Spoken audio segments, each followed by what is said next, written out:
All right, hi everybody, it's Susan Hill. I got my dog, Panache. Panache is a Doberman. He's 9 years old, right, Nashi?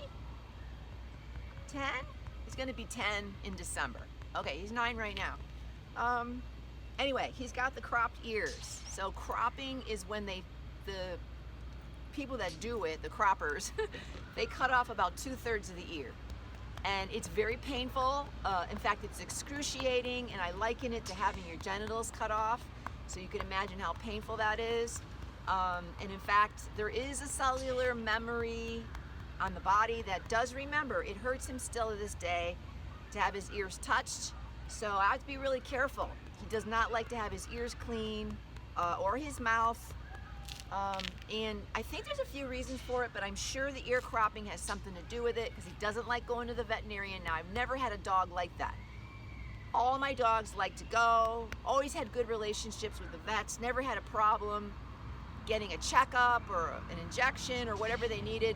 Not this dog. He's completely different. I'm sure it has to do with the ear cropping, and that's pretty much what he's told me. He's a good dog, just misunderstood. He's never bitten me. He kind of, he does the growling when he doesn't like something. He has food aggression. So luckily he didn't hurt me, but he's a good dog. So we have an agreement, we have an understanding.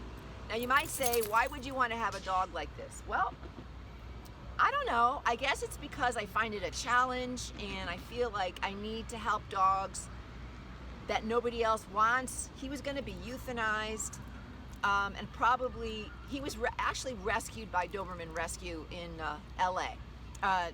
Sorry, where is she? She's North LA, way up. I can't remember where that is, but like Santa Clarita area. Her name is Artis. Lovely woman. So she was rescued by, he was rescued by her. And anyway, so it's all about understanding why they're doing what they're doing. And if you understand them, then you can help them become better canine citizens, right? So that's all it is. It's about the relationship between you and the animal, and then understanding them, and then you guys moving forward together as a team.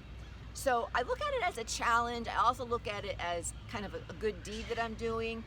Like, somebody's got to take care of these guys because they're good. They're just misunderstood. These people didn't understand him, and they beat him. The people that owned him before me, they were the owners. And so all right, so he's barking at these dogs. So we're gonna take a walk while I explain things to you. So he's a very reactive dog. And what that means is his nervous system is it goes very fast because he's bred to be, and there he is. Come on, handsome. There he is. There he is. There he is. He's bred to be a very powerful protector, and he will guard you with his life. He's an amazing, very, very powerful protector, protection dog. And what this means is that when there's the slightest bit of warning, he immediately is there. He can be like somewhere in like 0.1 second. He's very fast. And so when he hears things, sees things, he barks. That's his response to these sort of threats. So that you have to understand that about him. That is never going to change. You beating him is not going to beat that out of him. So that's how the other people chose to respond to his barking. Well, it's very difficult to deal with, but I understand that about him, and he's lucky to have me because I'm giving him everything that he needs to be happy. He probably could use more exercise, but he has a good life. Take him out every day. So anyway, the cropping was painful to him, and he doesn't like to go to the veterinarian. He refuses to have his ears looked at. He cries sometimes when I touch them. And so I know they're painful for him still, and he tells me that they are. So we've worked it out where we have a system where if he doesn't like something, he's gonna tell me. And then, of course, he's gonna go into his growling as a verbal communication because that's hardwired into his DNA. I can't change that about him. But so far, so good. We're working it through. He's never bit me. And you might ask, why would I want to have a dog like this? Well, I say because, I don't know, I just have I guess I'm for the underdog, right? I just have a special place in my heart for these dogs who are misunderstood, and I want to help them in every way that I can. So I would say, if, you know, I know a lot of people want the ear clipping. I think it's great. It does kind of look kind of good, but it's so painful for the animals. I would say that you shouldn't do it. Lots of times they can get botched too. Like the ears look really weird. Like, I don't know if people do them themselves. His are very professionally done. They have like a notch at the top. Whoever got him paid a lot of money for him. I'm sure they paid around $1,500 for him. He's probably the most gorgeous Doberman I've ever seen in my whole life. He's got exquisite lines to his body. He moves like a beautiful gazelle. And come on, let's go. Of course, he's smelling. And he's facially just the most gorgeous Doberman. He's just as beautiful as my last Doberman, but maybe even more so.